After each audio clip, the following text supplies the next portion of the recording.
біздің бір үлкен ағамыз бар. Мынау Құран жарысы ұйымдастырылып жатыр ғой, республикалық Құран жарысы. Соның үлкен несі? Спонсоры, былайша айтқанда. Демеушісі, қазақша айтқанда. Бұл кісі үлкен бөлігін береді. Қарилардың сыйлығын, көлігін, басқасын бәрін, түгел ұстаздардың сыйлығын бәрін беріп жатады.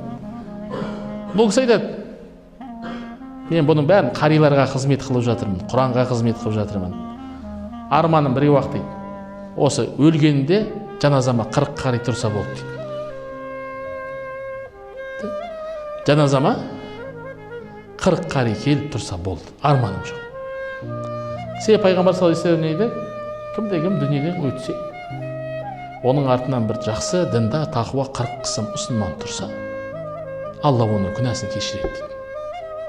Жаназасын оқыса келіп. Себебі жаназа дұға.